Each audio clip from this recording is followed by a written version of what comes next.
Seharusnya Ibn itu dapatnya 8 kalau Bintun dapatnya 4. Benar nggak? Nah, karena dia 2/1. Makanya syaratnya Bintun mendapatkan setengah itu, dia bukan hanya syarat jumlah saja, tapi syaratnya tidak ada Ibn.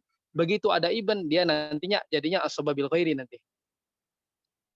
Nah, berarti saya ulangi, kapan Bintun dapat setengah? Kapan Bintun dapat setengah? Sendiri, tidak ada Ibn. Kapan Bintun dapat 2/3? Lebih dari 1, tidak ada Ibn. Kalau misalkan ada Ibn tapi kita paksakan dapatnya 2/3, akhirnya jadinya seperti ini nanti. Nah, zaujatun. Zaujatun ada bintani, tadi kan bintani ya, 2 laki-laki dapat 2/3 kan. Kita paksakan aja, ada Ibn dia bintani dapat 2/3, Ibn asoba gitu. Kita paksakan aja gitu. Padahal syaratnya tadi harus ada syarat yang kedua kan, lebih dari 1 dan tidak ada Ibn. Ternyata kita paksakan aja, anggap aja 2/3. Kita buktikan bener nggak kalau bintani dipaksakan 2/3 terus ada Ibn dikasih asoba itu bagiannya bintani itu lebih sedikit daripada Ibn. Kan kalau memang 2/1 kan mungkin nggak apa-apa, tapi kita buktikan ini. Ya kan? Oh zaujah 1/8 karena ada furuk. Kan tadi kalau tidak ada furuk banyak kan dapatnya, zaujah 1/4. Begitu ada furuk berkurang hartanya dia 1/8. Bintani dapat 2/3, 2 anak perempuan. Ibn kita paksakan aja asoba. Karena sebenarnya kan asoba bil ghairi ini kan bintani ketemu Ibn. Tapi kita pengen membuktikan bahwa syarat yang kedua itu perlu. Bukan hanya syarat jumlah aja, tapi syarat tidak ada Ibn. Oh 8, 1/8, 2/3. 8 dan 3. Bukan tamasul, bukan tadahul, bukan tawafuk, tapi dia tidak tabayun. Nah, untuk masalah tawafuk tabayun nanti ya, untuk masalah penghitungan. Tapi ini hanya sekedar penjelasan aja. Berarti 8 dan 3 berarti 24. Asal masalahnya 24 bagi 8 kali 1 sama dengan 3. 24 bagi 3 sama dengan 8 kali 2, 6, 16. 16 tambah 3, 19. Untuk mencukupi 24 berarti tambah 5. Berarti Ibn itu 5. Bintani ada 16. Bintani kan 2 orang. Kalau dibagi 2 berarti 16, 8, 8. Sementara Ibn 5. Seharusnya kalau Bintani itu mereka 16 masing-masing 88, seharusnya Ibn ini bukan 8, bukan 5, tapi 16. Kalau memang Bintun 2 orang Bintun itu 88, berarti kan harus 16 kan? Nah, ternyata makanya syaratnya harus tidak ada Ibn, bukan hanya syarat jumlah aja gitu. Gimana? Udah ngerti ya? Udah nyambung? Bentar, anak kok nggak paham itu. Kenapa jadi 16? Terus jadinya kalau kayak gitu dapatnya berapa Bintani? Asoba bil ghairi? Asoba bil ghairi yang benar. Mereka Bintani sama Ibn itu asoba bil ghairi. Makanya syaratnya kenapa? Jadi nanti Bintun itu mislu hadil unsain itu. Iya, misal hadil unsayain. 2/1. Jadi nggak berlaku yang Bintun dengan Ibn. Oh, tadi kan saya paksain kan. Oh, Bintun setengah karena sendiri. Kalau 2/3 lebih dari 1 nggak bisa. Dia harus ada syarat yang kedua. Syarat yang pertama sendiri dan tidak ada pasangan sederajat. Kalau dia sendiri tapi ada pasangan sederajat, ada Ibn, dia nggak resmi dapat setengah. Tapi dia dapatnya asoba bil ghairi gitu. Gimana? Yang hitungan itu Ustaz, yang hitungan zaujah bawah. Yang hitungan kedua anak nggak paham ya? Nih. Nggak, maksudnya gini. Tadi kan saya bilang Bintun itu dapat 2/3 kalau dia lebih dari 1 dan tidak ada Ibn kan? Ingat, lebih dari 1 ya, syarat yang pertama. Syarat yang pertama lebih dari 1. Syarat yang kedua tidak ada Ibn. Ya, kalau ada Ibn, berarti syarat kedua kan nggak terpenuhi kalau ada Ibn. Berarti nggak resmi dapat 2/3 gitu. Karena kalau kita paksakan 2/3, nanti hasilnya seperti ini. Kalau kita paksakan 2/3, lihat ini. Harusnya Bintani dapat lebih dikit ya. Mimi pakai moderator aja pertanyaan di akhir. Nanti kalau kayak gini pertanyaan terus nggak akan selesai. Oke. Pertanyaan di akhir ya semuanya. Kita dengerin dulu statnya. Kalau ada yang nggak paham nanti kita tanya di akhir. Ya boleh. Tapi ini nggak apa-apa. Saya jelasin sedikit aja. Zaujatun dapat 1/8. Bintani kalau kita paksakan misalkan nggak pakai syarat yang kedua tadi, syarat nggak ada Ibn, berarti 2/3. Terus Ibn asoba misalkan, asoba bin nafsi misalkan. Berarti 8 2/3. Oh, 8 dan 3 punya berarti 24 asal masalah. 24 bagi 8 kali 1 sama dengan 3, 24 bagi 3 sama dengan 8 kali 2 16. 16 tambah 3 19. Untuk mencukupi 24 berarti 5. Kita lihat di sini. Ini 16 Bintani 16 kan, karena 24 bagi 3 kali 2, 16. Sementara 16 itu adalah 2 orang. Kalau masing-masing berarti 8. Sementara Ibn tadi 5. Seharusnya kalau bintun itu masing-masing dapat 8, seharusnya Ibn itu ya 16 gitu kan. Nah, disinilah ada kerancuan. Makanya syarat itu dia bukan hanya syarat jumlah aja, syarat keduanya harus terpenuhi. Tidak ada Ibn. Saya ulangi, bintun dapat setengah kapan? Sendiri tidak ada Ibn. Bintun dapat 2/3 kapan? Lebih dari 1 tidak ada Ibn. Tidak ada pasangan sederajat maksudnya. Selanjutnya, bintul Ibn. Kapan mendapatkan setengah bintul Ibn? Syarat yang pertama, sendiri. Nah, pokoknya kalau setengah 2/3 itu syarat jumlah aja dulu. Sendiri, tidak ada pasangan sederajat, berarti tidak ada Ibnul Ibni. Karena kalau ada Ibnul Ibni, dia nggak resmi dapat setengah, sekalipun dia sendiri, tapi dia dapatnya asoba bil ghairi nanti. Terus syarat yang ketiga, saya ulangi, setengah bintul Ibn mendapatkan setengah kapan? 1, sendiri, syarat jumlah. 2, tidak ada Ibnul Ibni, karena kalau ada Ibnul Ibni, dia menjadi asoba bil ghairi. 3, tidak ada Ibn.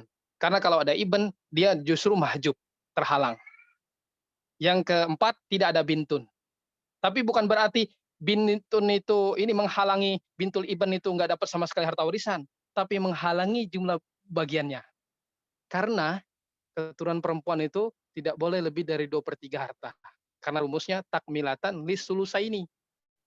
Nah, kalau bintun udah setengah, sekalipun tadi bintul Ibn kalau sendiri setengah kan, misalkan anggap aja, misalkan soalnya ada bintun, ada bintul Ibn, sementara Ibnul Ibni sama Ibn nggak ada. Berarti kan saya bilang tadi apa? Sendiri berarti nggak ada Ibnul Ibn, resmi dapat setengah. Nggak ada Ibn, resmi juga dapat setengah. Begitu ada bintun, dia nggak resmi dapat setengah. Kenapa? Karena dia menyempurnakan 2/3. Kan takmilatan ismusan itu berarti misalkan 2/3. Oh, ternyata bintun udah dibagikan, kan anak dulu baru cucu kan. Misalkan bintun udah dapat setengah kan, kalau dia sendiri. Berarti 2/3 dikurangi setengah, sama dengan berarti asal masalahnya 6. 6 bagi 3, 2, 2 kali 2, 4. 6 bagi 2, 3, 3 kali 1, 3. 4 kurang 3 sama dengan 1/6. Jadi bintul Ibn itu sudah pasti dapat 1/6. Nah, kalau bintun udah dapat setengah, pasti bintul Ibn dapat 1/6. Kalau bintun ini misalkan 2 orang jumlahnya, bintun 2 orang berarti 2/3. Berarti bintul Ibn sudah nggak dapat harta warisan. Kenapa? Karena menyempurnakan 2/3. Kalau bintani udah 2/3, ya bintul Ibn nggak dapat sama sekali dia. Nah, makanya bintun itu, anak perempuan itu bisa menggali cucu perempuan dengan syarat anak perempuan itu lebih dari 1. Kalau lebih dari 1 berarti 2/3. Kalau udah 2/3 ya udah habis berarti. Karena takmilatan disulusin itu dia tidak boleh lebih dari 2/3 bintun dan bintul Ibn itu. Dia menyempurnakan 2/3. Kalau bintun setengah, berarti bintul Ibn pasti 1/6. Karena setengah tambah 1/6 kan 2/3. Gitu. Nah, saya ulangi, bintul Ibn kapan dapat setengah? Sendiri, tidak ada pasangan sederajat, tidak ada Ibnul Ibni, tidak ada Ibn, tidak ada bintun. Tidak ada bintun. Karena kalau ada bintun, dia nggak dapat setengah, tapi 1/6. Gitu maksudnya. Tapi bukan memahjubkan nggak dapat sama sekali bintul Ibn ketika ada bintun, tapi mengurangi bagiannya. Yang tadinya seharusnya setengah, begitu ada bintun, sendiri misalkan bintun dapat 1/6 deh. Kalau dia 2/3 bintun, bintani, udah nggak dapat sama sekali. Karena untuk menyempurnakan 2/3. Kemudian bintul Ibn, kapan dapat 2/3? Syarat jumlah dulu. Pokoknya setengah dan 2/3 itu syarat jumlah dulu. Kalau setengah berarti sendiri, kalau 2/3 berarti lebih dari 1. Berarti 2/3. Syaratnya apa? 2/3 bintul Ibn. Pertama, lebih dari 1. Syarat yang kedua, tidak ada Ibnul Ibni. Karena kalau ada Ibnul Ibni, kita paksakan, dia justru lebih banyak bintul Ibn nanti. Padahal Ibnul Ibni kan laki-laki. Makanya berlaku asoba bil ghairi nanti ketika bertemu antara bintul Ibn dan Ibnul Ibni. Sekalipun bintul Ibni itu lebih dari 1 jumlahnya. Berarti syarat yang saya ulangi, 2/3 itu bintul Ibn kapan mendapatkan 2/3? 1, lebih dari 1. Syarat yang kedua, tidak ada Ibnul Ibni. Karena kalau ada Ibnul Ibni dia menjadi asoba bil ghairi. Syarat yang ketiga, tidak ada Ibn. Karena ketika ada Ibn, bintul Ibn mahjub. Syarat yang ketiga, tidak ada bintun. Misalkan bintunnya jumlahnya 1, berarti setengah. Berarti kalau sekalipun bintul Ibn itu lebih dari 1, terus bintunnya setengah, nggak resmi dapat 2/3. si bintul ibn tadi. Karena menyempurnakan 2/3, dapat 1/6. Misalkan bintul ibn ada 5, bintun 1, bintun setengah, bintul ibn yang 5 orang itu bukan 2/3 sekalipun dia lebih dari 1, tapi dia dapatnya 1/6 karena dia menyempurnakan 2/3 tadi. Pokoknya bintun dan bintul ibn itu hartanya 2/3 aja. Dia menyempurnakan. Bintun dapat setengah, pasti bintul ibn dapat 1/6. Bintani 2/3, pasti bintul ibn nggak dapat sama sekali. Karena udah cukup hartanya 2/3. Gitu. Sekarang bintul ibn dapat 1/6 kapan? Bintul ibn dapat 1/6, syarat yang pertama nggak ada syarat jumlah. Kalau setengah dan 2/3 itu ada syarat jumlah yang pertama. Langsung, tidak ada ibnul ibni. Tidak ada ibn, bintunnya 1 orang. Jadi 1/6 itu bintunnya 1 orang karena menyempurnakan 2/3. Kalau bintunnya 1 orang berarti setengah, ya kan? Berarti bintul ibn pasti 1/6. Mau bintul ibn ini ada 20 orang misalkan, ada 10 orang, nggak resmi dapat 2/3. Tetap dia dapat 1/6 kalau bintun dapat setengah. Karena setengah ditambah 1/6 sama dengan 2/3. Nah, kalau kita buktikan misalkan begini. Setengah ditambah 1/6. Kok 2/3 itu? Misalkan gimana? Oh, asal masalahnya berarti 6. 6 bagi 2, maksudnya KPK-nya. 6 bagi 2, 3. 3 kali 1, 3. 6 bagi 6, 1. 1 kali 1, 1. Berarti 3 tambah 1, 4/6. 4/6 disederhanakan jadinya 2/3. Sama-sama dibagi 2 kan. Nah, makanya di sini. Kalau bintun dapat setengah, pasti bintul ibn 1/6. Sekalipun bintul ibn itu jumlahnya mau 20 orang, mau 30 orang bintul ibnnya, tetap dia dapat 1/6. Karena dia menyempurnakan 2/3 gitu. Kalau bintun udah dapat 2/3, maka bintul ibn yang nggak dapat. Kenapa? Karena 2/3 dikurangi 2/3 ya 0. Berarti seakan-akan kalau 0 ya mahjub gitu. Makanya bintun itu bukan hanya ibn aja bisa memahjubkan. Bintun pun bisa memahjubkan. Asalkan bintun itu lebih dari 2/3, bagiannya 2/3, maka bintul ibn terhalang, termahjub. Karena nggak dapat lagi, nggak ada lagi harta warisannya kan 2/3 dikurangi 2/3 udah 0. Berarti seakan-akan bintun itu bisa menghalangi bintul ibn ketika anak perempuan itu bintun itu jumlahnya 2 atau lebih dari 1. Dan bintun bisa menghalangi ukhtun lium dan akhun lium. Nah, selanjutnya ukhtun syakikoh. Ukhtun syakikoh kapan mendapatkan setengah? Syarat yang pertama sendiri, pokoknya jumlah aja, syarat jumlah. Sendiri, tidak ada pasangan sederajat, berarti tidak ada akhun syakik. Enggak, ini akhun syakik. Tidak ada furu sama sekali. Kemudian tidak ada usul laki-laki. Tidak ada usul laki-lakinya, hanya ab. Kok biasanya jad? Ya, karena jad itu ada ikhtilaf para ulama. Mungkin kita pernah belajar dulu ya, yang syariah mungkin yang agak lebih detail. Jadi jad itu ada permasalahan sendiri namanya jad ma'al ikhwah. Jad ma'al ikhwah. Bukan, udah ya tadi. Ukhtun syakikoh kapan dapat setengah? Sendiri, tidak ada akhun syakik, tidak ada furu sama sekali, tidak ada ab. Sementara jad masuk nggak? Enggak. Kenapa? Karena jad ma'al ikhwah, akhun syakik itu, jad itu tidak bisa menghalangi 4 orang. Ini permasalahan sendiri. Namanya jad ma'al ikhwah. Tidak bisa menghalangi akhun syakik, ukhtun syakikoh, akhun li'ab, ukhtun li'ab. Kok bisa? Saya kasih ini logikanya. Akhun syakik ketemu mayit itu 2 kali. Akhun li'ab, ukhtun li'ab ketemu mayit 2 kali. Akhun syakik misalkan, ketemu mayit ke ab dulu atau ke dulu atau ke mayit. Berarti 2 kan? 1 ab ke zaud 2. Jad untuk ketemu mayit 2. Ab mayit 2. Ya kan? Di sinilah istiad para ulama yang lebih rojih itu, yang ditarjih oleh para ulama, yang lebih kuat itu dia tidak bisa memahjubi. Itu kalau di kitabnya Syekh Hisam Kamil Al-Azhari itu, dulu saya ngambil sanadnya ke Syekh Hisam, di dalam kitab Syekh Hisam itu dijelasin bahwa yang paling kuat pendapatnya itu adalah jad tidak bisa menghalangi 4 orang. Akhun syakik, ukhtun syakikoh, akhun li'ab, ukhtun li'ab. Karena makanya ada permasalahan sendiri namanya jad ma'al ikhwah. Jad ma'al ikhwah. Ikhwah itu berarti 4 orang itu maksudnya. Akhun syakik, ukhtun syakikoh, akhun li'ab, ukhtun li'ab, dia tidak bisa dihalangi oleh jad.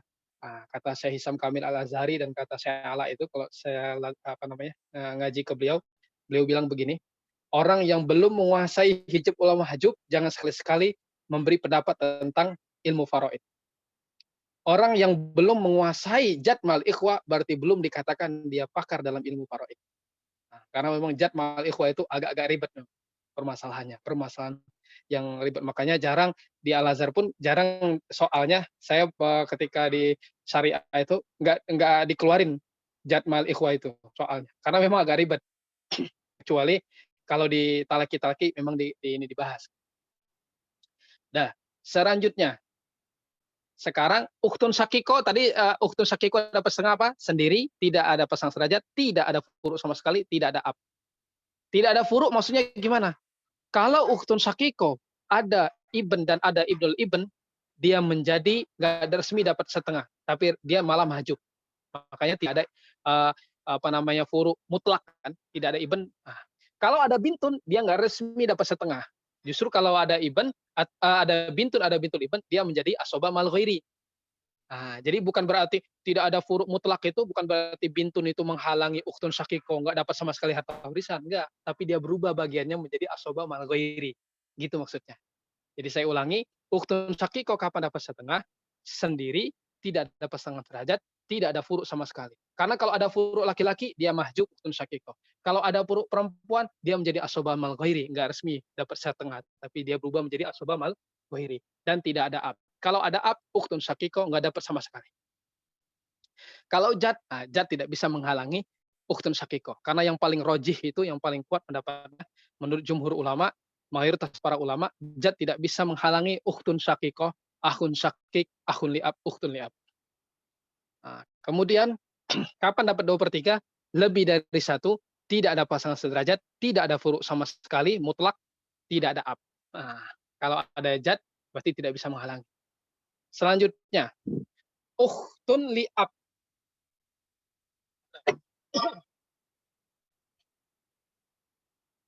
Kita lihat, ukhtun li'ab. Ukhtun li'ab berapa bagiannya? Setengah. Kapan dapat setengah? Ukhtun li'ab tidak sendiri, pokoknya setengah dan 2/3 itu syaratnya mau dia ukhtun syakiko, ukhtun li'ab, bintul ibn, bintun, setengah 2/3 itu syarat jumlah 2. Nah, setengah sendiri, 2/3 lebih dari 1.